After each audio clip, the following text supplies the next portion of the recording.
తిరుమల పర్యటనకు వెళతానంటున్న జగన్ డిక్లరేషన్ సంప్రదాయాన్ని పాటించాలని సూచించారు మంత్రి లోకేష్.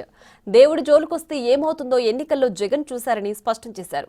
అలాగే రెడ్ బుక్ పని ప్రారంభమైందని, తప్పు చేసిన వాళ్లను వదిలిపెట్టే ప్రసక్తే లేదన్నారు నారా లోకేష్.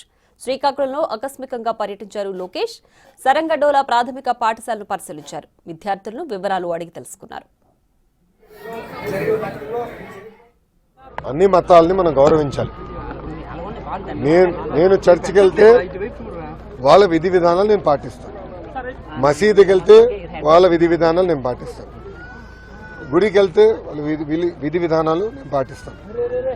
సో కొన్ని వాళ్ళ విధి విధానాల్లో కొన్ని సంతకాలు పెట్టాలని ఉంటుంది, కొన్ని కింద కూర్చోవాలని ఉంటుంది, కొంత పైన కూర్చోవాలని ఉంటుంది, మహిళలు ఒక సైడ్ కూర్చోవాలంటారు. అవన్నీ మనం గౌరవిస్తాం, పాటిస్తాం.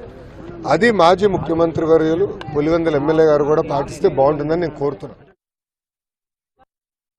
దానికి నేను ఎలా సమాధానం చెప్పమంటాం అంటే, ఆయన ఒప్పుకుంటున్నాడా? దయచేసి మీడియా మిత్రులందరినీ అడగదలుచుకున్నా. అంటే మాజీ స్పీకర్ గారు ఒప్పుకుంటున్నారా కల్తీ జరిగిందని సూటిగా ప్రశ్నిస్తున్నాను.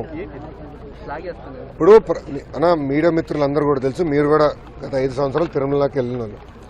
పాదయాత్రలో ఎవరిని కలిసినా నాణ్యత లేదు, లడ్డు పాడైపోతుంది, భోజనం సరిగా లేదు, అసలు టీటీడీ విధి విధానాలు సరిగా లేదు అని చెప్పింది. నిన్న మొన్న కూడా వీడియోలు బయటకు వచ్చినాయి. వైవి సుబ్బారెడ్డి గారు అన్ని పెంచుతాం, అన్ని ఫీజు పెంచుతాం, సామాన్యులకి దేవుడిని దూరం చేసే విధంగా వాళ్ళు ప్రవర్తించారు, జరిగింది. సో అవన్నీ కరెక్ట్ చేసే క్రమంలో ఇది బయటకు వచ్చింది. నేను కూడా ఈఓ గారిని కలిసినప్పుడు చెప్పాను, మొత్తం ప్రక్షాళన చేయండి, అన్ని టెస్ట్ చేయండి. ఎందుకంటే గతంలో అనేక ఆరోపణలు వచ్చినాయి. నేను పాదయాత్రలో మీరు చూస్తే నేను ట్వీట్ కూడా పెట్టాను దాని గురించి. పాదయాత్రలో నేను ట్వీట్ పెట్టాను, అదే అందరూ వచ్చి నాకు కంప్లైంట్ చేస్తున్నారు, ఇది సరికాదు, దేవుడి జోలికి వెళ్ళొద్దు స్వామి అని చెప్పాను. ఏమైందో ప్రజలే చూశారు. ప్రజలే